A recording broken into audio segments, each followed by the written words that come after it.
നമസ്കാരം. മഹാഭാരത കഥയിലേക്ക് എല്ലാവർക്കും സ്വാഗതം. ധൃതരാഷ്ട്രർ, പാണ്ഡു, വിതുരർ വ്യാസപുത്രന്മാരായി ധർമ്മം, അർത്ഥം, കാമം എന്നീ പ്രതീകങ്ങളായി മഹാഭാരതത്തിൽ നിറഞ്ഞു നിൽക്കുന്ന കഥാപാത്രങ്ങളുടെ ജനനം പറഞ്ഞുകൊണ്ട് നമ്മൾ ഇനി ഈ കഥാപാത്രങ്ങളിലൂടെ ഇതിഹാസം മനോഹരമായ ധർമ്മഭൂമിയായി രൂപപ്പെടുന്നത് എങ്ങനെയാണെന്നാണ് കാണാൻ പോകുന്നത്. മഹാഭാരത കഥാകഥന ശൈലി കൃത്യമായ ചില ലക്ഷ്യങ്ങൾ കഥാകൃത്തിനുണ്ട്. വ്യാസൻ ലോകത്തോട് പറയാൻ ആഗ്രഹിച്ച ധർമ്മത്തെക്കുറിച്ചുള്ള അവബോധനങ്ങൾ ഓരോ കഥാഘട്ടത്തിലും ഇതിന് പ്രാധാന്യം കൊടുത്തുകൊണ്ടാണ് വ്യാസൻ ഇതിഹാസം നമുക്ക് പകർന്നു തരുന്നത്. ഹസ്തിനപുരം എന്ന മഹാരാജ്യം പക്ഷേ പല കാരണങ്ങളെക്കൊണ്ടും കുലം തന്നെ ക്ഷയിച്ചു പോകുന്ന ഒരവസ്ഥ എത്തിയതിനു ശേഷം കഥാകൃത്തായ വ്യാസനിലൂടെ ആ മഹാരാജ്യം തങ്ങളുടേതായ സാമ്രാജ്യത്തെ കെട്ടിപ്പടുക്കാൻ ഉതകുന്ന വിധത്തിൽ എങ്ങനെയാണ് രൂപപ്പെട്ടത് എന്നാണ് ഈ ഹസ്തിനപുരത്തിലെ വ്യാസപുത്രന്മാരുടെ ജനനത്തിലൂടെ നമുക്ക് പറഞ്ഞു തന്നത്. ഇതിഹാസകാരൻ സ്വയം തന്നെ ഈ കഥയിലേക്ക് പകർത്തി എഴുതിയത് സ്വന്തം പുത്രന്മാരുടെ കഥകളായിട്ടാണ്. അന്ധനായ ധൃതരാഷ്ട്രർ അർത്ഥത്തിൻ്റെ പ്രതീകവും, വിതുരൻ ധർമ്മത്തിൻ്റെ പ്രതീകവും, പാണ്ഡു അല്പായുസ്സായ കാമത്തിൻ്റെ പ്രതീകവുമാണ്. ഇത് ഇതിഹാസത്തിൻ്റെ ഒരു വ്യാഖ്യാനം മാത്രമാണ്. ഇങ്ങനെയും നമുക്കതിനെ നോക്കിക്കാണാം എന്ന് സൂചിപ്പിച്ചു എന്ന് മാത്രം. ഇവിടെ ധൃതരാഷ്ട്രരുടെയും പാണ്ഡുവിൻ്റെയും വിതുരൻ്റെയും വിവാഹത്തെക്കുറിച്ച് പറഞ്ഞുകൊണ്ട് നമുക്ക് പരിചയപ്പെടുത്തി തരുന്നു ഇതിഹാസത്തിൻ്റെ കാതലായ 3 സ്ത്രീ കഥാപാത്രങ്ങളെ. ഒന്ന് ഗാന്ധാരി, മറ്റൊന്ന് കുന്തിദേവി, ഇനിയൊന്ന് മാദ്രി. ഗുണൈ സമുദിതം സമ്യഗിതം നപ്രഥിതം കുലം അത്യന്യാൻ പൃഥിവീപാലാൻ പൃഥിവ്യാമധിരാജ്യഭാഗ് രക്ഷിതം രാജഭിഃ പൂർവം ധർമ്മവിദ്ഭിർമഹാത്മഭിഃ നോത്സാദമഗമച്ഛേദം കദാചിദിഹ ന കുലം മയാ ച സത്യവത്യാ ച കൃഷ്ണേന ച മഹാത്മനാ സമവസ്ഥാപിതം ഭൂയോ യുഷ്മാസു കുലതന്തുഷു തച്ചൈദൽ വർദ്ധതേ ഭൂയഃ കുലം സാഗരവത് യഥാ തഥാ മയാ വിധാതവ്യം ത്വയാ ചൈവ ന സംശയ. ഹസ്തിനപുരം വളരെയധികം ക്ഷീണിതമായ ഒരവസ്ഥയിൽ, കുലം തന്നെ ക്ഷയിച്ചു പോകും എന്നൊരവസ്ഥയിൽ സാക്ഷാൽ സത്യവതീസുതനായിരിക്കുന്ന വേദവ്യാസന്റെ അനുഗ്രഹത്താൽ വംശത്തെ സമുദ്ധരിച്ചു. പൂർവികരായിരിക്കുന്ന മഹാന്മാരായ രാജാക്കന്മാർ ഏതൊരു ധർമ്മമാർഗത്തിലൂടെ ഈ രാജ്യത്തെ നയിച്ചിട്ടുണ്ടോ അങ്ങനെയുള്ള ഈ രാജ്യത്തിന് ഇപ്പോൾ വന്നിരിക്കുന്ന ഈ ക്ഷീണത്തിൽ നിന്ന്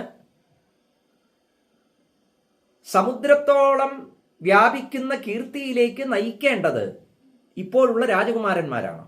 അപ്പോൾ ഈ 3 പേരിലൂടെ എങ്ങനെയാണ് ഇനി ഹസ്തിനപുരത്തിന് വന്നുപോയ ഈ കുലക്ഷയം കൊണ്ട് വന്നു ചേർന്ന ക്ഷീണം അതില്ലാതാക്കി തീർക്കുക എന്നതാണ് ഭീഷ്മർ ചിന്തിക്കുന്നത്. അതിനായി ഭീഷ്മർ കാണുന്ന പോംവഴിയോ, ശ്രൂയതേ യാദവീ കന്യാ സ്വനുരൂപ കുലസ്യ ന സുബലസ്യാത്മജാ ചൈവ തഥാ മദ്രേശ്വരസ്യ ച. ബന്ധുബലം വർദ്ധിപ്പിക്കുക എന്നതാണ് ആദ്യത്തെ നടപടി. ഇപ്പൊ ധൃതരാഷ്ട്രരെയും പാണ്ഡുവിനെയും വിവാഹം കഴിപ്പിക്കുക, അതിലൂടെ ഏറ്റവും ശ്രേഷ്ഠമായ കുലങ്ങളുമായിട്ടുള്ള ആ ബന്ധം ഉണ്ടായിക്കഴിഞ്ഞാൽ ആ ബന്ധുബലം കൊണ്ട് അഭിവൃദ്ധി ഉണ്ടാവും, കീർത്തി ഉണ്ടാവും. അതിന് ഭീഷ്മർ സൂചിപ്പിക്കുന്നത് 3 കുലങ്ങളാണ്. ഒന്ന് യദുകുലം, പിന്നീട് ഗാന്ധാരകുലം, പിന്നെ ഒന്ന് മദ്രേശകുലം. അപ്പൊ ഈ 3 കുലത്തിലുമുള്ള രാജകന്യമാരെ വിവാഹം ചെയ്യുക, അതിലൂടെ ബന്ധുബലം വർദ്ധിക്കും. ആ ബന്ധുബലം മറ്റു രാജാക്കന്മാരിൽ ഇപ്പോൾ വന്നു ചേർന്നിരിക്കുന്ന ഹസ്തിനപുരത്തോടുള്ളതായ അവജ്ഞയെ ഇല്ലാതാക്കും. ഇതിനെക്കുറിച്ച് എന്താണ് അഭിപ്രായം എന്ന് വിതുരനോട് ഭീഷ്മർ ചോദിക്കുമ്പോൾ വിതുരൻ പറയുന്നു, ഭവാൻ പിതാ ഭവാൻ മാതാ ഭവാൻ ന പരമോ ഗുരു തസ്മാത് സ്വയം കുലസ്യാസ്യ വിചാര്യ കുരു യത്ഹിതം. അങ്ങ് തന്നെയാണ് ഞങ്ങളുടെ കുലത്തിൽ ഞങ്ങൾക്ക് അമ്മ, ഞങ്ങൾക്ക് അച്ഛൻ, ഞങ്ങൾക്ക് ഗുരു. അങ്ങ് എന്ത് തീരുമാനമെടുത്താലും ഈ ഹസ്തിനപുരത്തിന്റെ നന്മയ്ക്ക് വേണ്ടിയാണ് എന്നതിൽ ഞങ്ങൾക്ക് യാതൊരു സന്ദേഹവുമില്ല. ഇങ്ങനെയുള്ള വിതുരന്റെ അഭിപ്രായം കൂടി കേട്ടുകഴിഞ്ഞപ്പോൾ ഈ വിവാഹത്തിന് വേണ്ടതായ ഒരുക്കുകൾ ചെയ്യുകയാണ് പിന്നീട് ഭീഷ്മർ. അഥ ശുശ്രാവ വിപ്രേഭ്യോ ഗാന്ധാരിം സുബലാത്മജാം ആരാധ്യവരദം ദേവം ഭഗനേത്രഹരം ഹരം ഗാന്ധാരീ കില പുത്രാണാം ശതം ലേഭേ വരം ശുഭ ഇതി ശുശ്രാവ തത്വേന ഭീഷ്മ കുരു പിതാമഹ. ഇപ്പൊ ഗാന്ധാരത്തിലുള്ളതായ ആ സുബലപുത്രിയെ ധൃതരാഷ്ട്രക്ക് വിവാഹം ചെയ്തു കൊടുക്കുക എന്ന സങ്കല്പം ഭീഷ്മരിൽ ഉണ്ടാകാൻ ചില കാരണങ്ങൾ കൂടി ഈ സമയത്ത് സൂചിപ്പിക്കുകയാണ് കഥാകാരൻ. വൈശമ്പായനൻ പറയുന്നു, ഒരു ബ്രാഹ്മണനിൽ നിന്ന് രഹസ്യമായി ഭീഷ്മർ അറിഞ്ഞിട്ടുള്ളത് ഗാന്ധാരി സാക്ഷാൽ ശ്രീ പരമേശ്വരനെ തപസ്സു ചെയ്ത് പ്രീതിപ്പെടുത്തി തനിക്ക് 100 ബലവാന്മാരായ പുത്രന്മാരുണ്ടാകാനുള്ള അനുഗ്രഹം നേടിയിട്ടുണ്ട് എന്നാണ്. ഇതുകൂടി ഉള്ളിൽ വെച്ചുകൊണ്ടാണ് ഭീഷ്മര് ഗാന്ധാരിയെ ധൃതരാഷ്ട്രരെ കൊണ്ട് വിവാഹം ചെയ്യിപ്പിക്കാം എന്നുള്ളതായ തീരുമാനത്തിൽ എത്തുന്നത്. അപ്പോൾ ഈ വിവാഹത്തെക്കുറിച്ചുള്ള ആലോചന ഈ രാജകുമാരന്മാർക്ക് ഒരു ഗൃഹസ്ഥ ജീവിതം കൊടുക്കുക എന്നത് മാത്രമല്ല, ആ ഗൃഹസ്ഥ ധർമ്മ അനുഷ്ഠാനത്തിലൂടെ ഒരു രാജ്യത്തിൻ്റെ തന്നെ നഷ്ടപ്രായമായ കീർത്തിയെയും ബലത്തെയും തിരിച്ചു പിടിക്കുക എന്ന ഒരു ഉദ്ദേശം കൂടിയുണ്ട്. ഇത് രാജനീതിയുടെ വളരെ സൂക്ഷ്മമായിരിക്കുന്ന ചില ആഖ്യാനങ്ങൾ കൂടിയായി നമ്മൾ കാണണം. അങ്ങനെ ഗാന്ധാര നരേശന് ഹസ്തിനപുരത്തിൽ നിന്നുള്ള സന്ദേശം ലഭിക്കുന്നു. സുബലരാജാവാകട്ടെ തൻ്റെ പുത്രിയായ ഗാന്ധാരിയെ ധൃതരാഷ്ട്രക്ക് വിവാഹം ചെയ്തു കൊടുക്കുന്നതിൽ ആകെ കൂടി കണ്ട ഒരു വൈഷമ്യം ധൃതരാഷ്ട്രർ അന്ധനാണ് എന്നുള്ളതാണ്. ബാക്കി എല്ലാ കാര്യത്തിലും അദ്ദേഹം തൃപ്തനാണ്. കാരണം ഹസ്തിനപുരം വളരെ ശ്രേഷ്ഠമായിരിക്കുന്ന പാരമ്പര്യമുള്ള ഒരു രാജവംശമാണ്.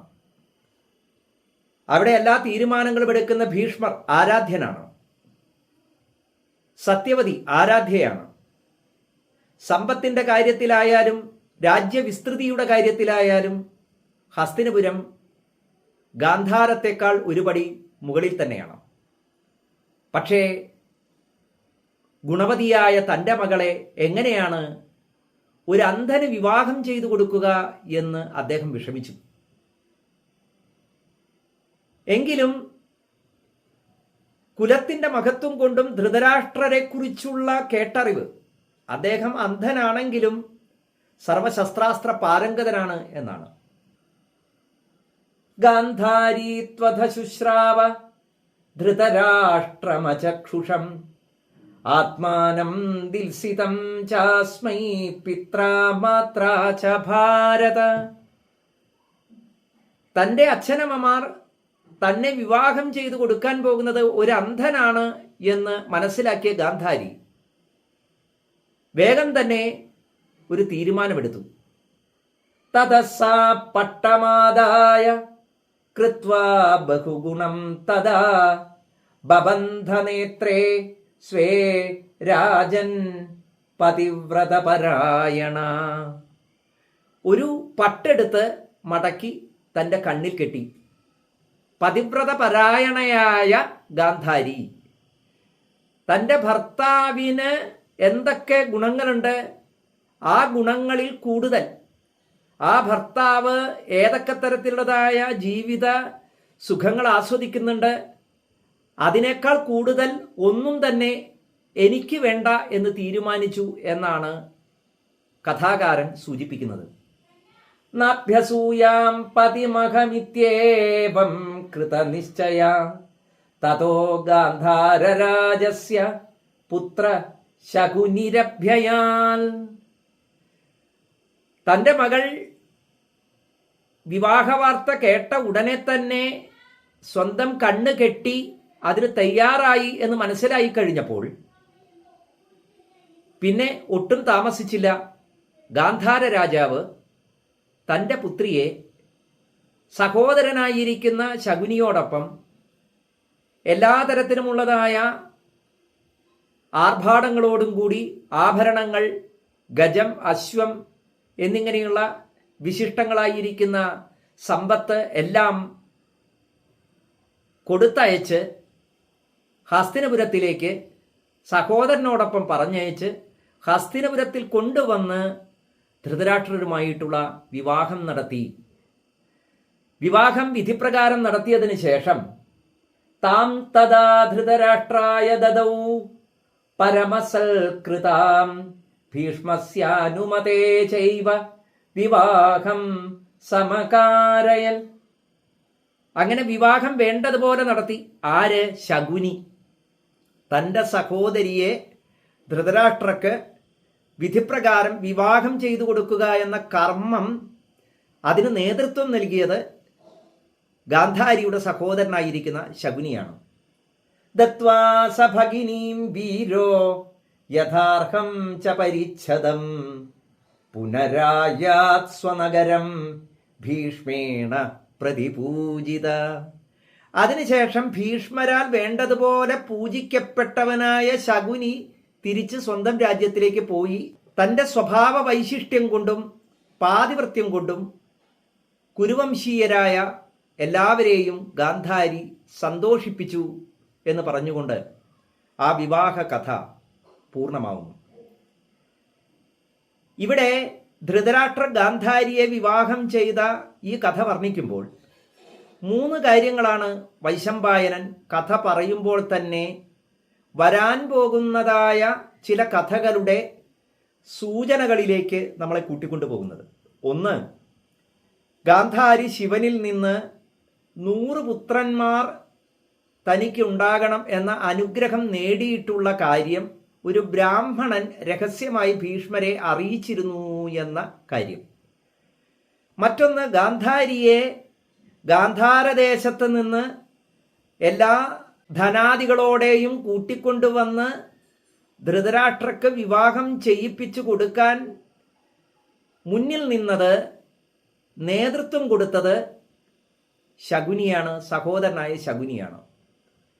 ആ ശകുനിയാകട്ടെ വിവാഹം കഴിഞ്ഞ് ഭീഷ്മരാൽ വേണ്ടതുപോലെ പൂജിക്കപ്പെടുകയും ഗാന്ധാരദേശത്തേക്ക് തിരിച്ചു പോവുകയും ചെയ്തു എന്ന് പ്രത്യേകം എടുത്തു പറഞ്ഞു. കാരണം ഇനി നാം കാണുന്ന കഥയിൽ ഹസ്തിനപുരത്തിൽ എപ്പോഴും ശകുനിയുടെ സാന്നിധ്യം കാണാം.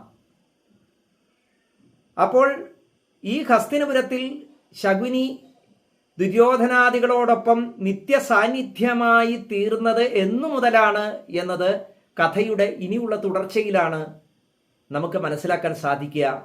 അങ്ങനെ ശകുനി ഈ ഹസ്തിനപുരത്തിൽ വന്നു ചേരാൻ, അവിടെ തന്നെ താമസിക്കാൻ എന്താണ് കാരണം എന്നതിനെക്കുറിച്ചൊക്കെ ഇനി വരാൻ പോകുന്ന കഥയിൽ ചില സൂചനകൾ കാണാനായിട്ട് സാധിക്കും.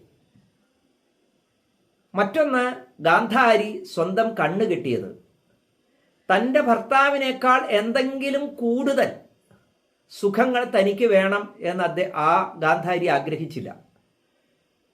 എപ്പോഴും ആ പാതിവൃത്യത്തിൽ നിഷ്ഠയായി ജീവിക്കണം എന്നാഗ്രഹിച്ച ഒരു പെൺകുട്ടി സ്വാഭാവികമായും വിവാഹം കഴിക്കുന്ന സമയത്ത് തൻ്റെ ഭർത്താവിന് എന്തെങ്കിലും തരത്തിലുള്ളതായ കുറവുകൾ ഉണ്ടെങ്കിൽ ആ കുറവുകളെ നികത്തിക്കൊടുക്കാൻ ധർമ്മപത്നി കടപ്പെട്ടവളാണ്.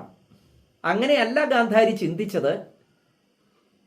തൻ്റെ ഭർത്താവിന് ഉള്ള ന്യൂനത, അതിനേക്കാൾ എന്തെങ്കിലും ഒരു കേമത്തം എനിക്കുണ്ട് എന്ന് ഭർത്താവിന് ഒരിക്കലും അസൂയപ്പെടേണ്ടി വരരുത്, അല്ലെങ്കിൽ ദുഃഖിക്കേണ്ടി വരരുത്, വേവലാതിപ്പെടേണ്ടി വരരുത്.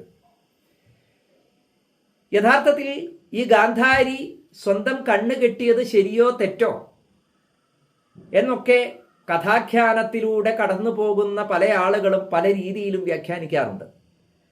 ഇവിടെ ഈ വിവാഹ കഥ നമ്മൾ കേൾക്കുന്ന സമയത്ത് ഗാന്ധാരി ചെയ്ത പ്രവൃത്തിയെ ഒരിക്കലും നമുക്ക് തെറ്റെന്ന് പറയാൻ സാധിക്കുകയില്ല.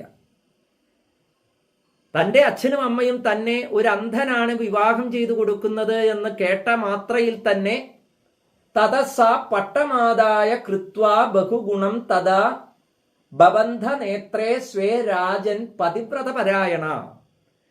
പാതിവൃത്യത്തെക്കുറിച്ച് കുട്ടിക്കാലം മുതലേ കേട്ട് അതിൽ തന്നെ മനസ്സർപ്പിച്ച് തൻ്റെ വിവാഹം കഴിഞ്ഞാൽ ആ പതിയോട് നീതി പുലർത്തി ജീവിക്കും എന്ന് തീരുമാനിച്ച ഒരു രാജകന്യ സ്വാഭാവികമായും എടുക്കാവുന്ന ഒരു തീരുമാനമായിട്ട് നമുക്കിതിനെ തോന്നാം. ഇനി മറ്റൊരു തരത്തിൽ ചിന്തിച്ചാൽ അച്ഛനും അമ്മയും തന്നെ ഒരു അന്ധനാണല്ലോ വിവാഹം ചെയ്തു കൊടുക്കുന്നത് എന്ന ആ തൻ്റെ വിധിയെക്കുറിച്ച് ഏതെങ്കിലും തരത്തിൽ പരിതപിച്ചുകൊണ്ടാണ് ഈ കണ്ണ് കെട്ടിയത് എന്ന് വേണമെങ്കിൽ വ്യാഖ്യാനിക്കാം. പക്ഷെ പതിവ്രത പരായണ എന്ന ഒരൊറ്റ വിശേഷണം കൊണ്ട് ആ വ്യാഖ്യാനത്തിന് സാങ്കത്യമില്ലാതായിത്തീരുന്നു.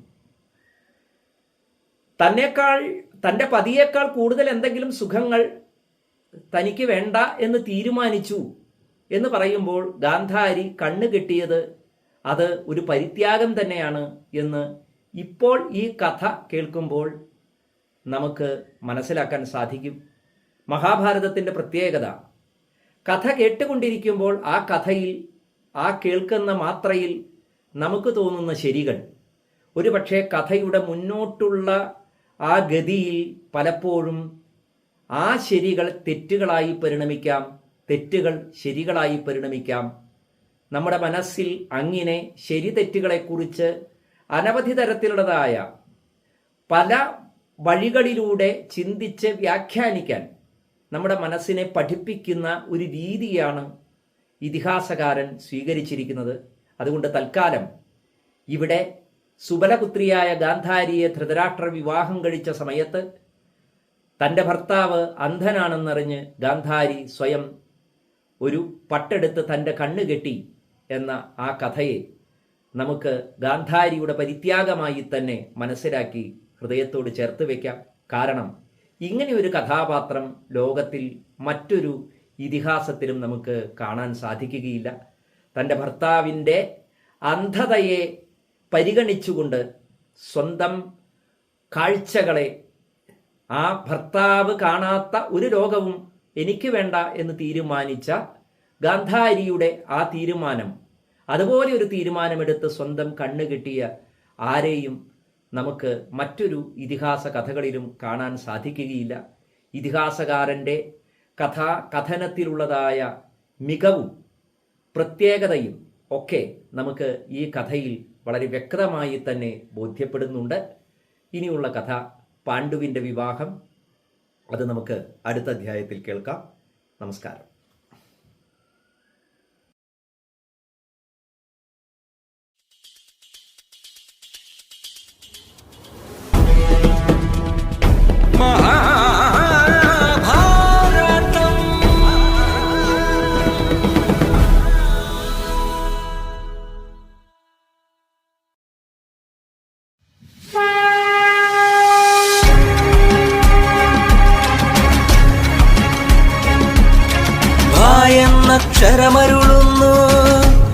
ജ്ഞാനത്തിൻ മഹിതാകാശം രായെന്നക്ഷരമരുളുന്നു.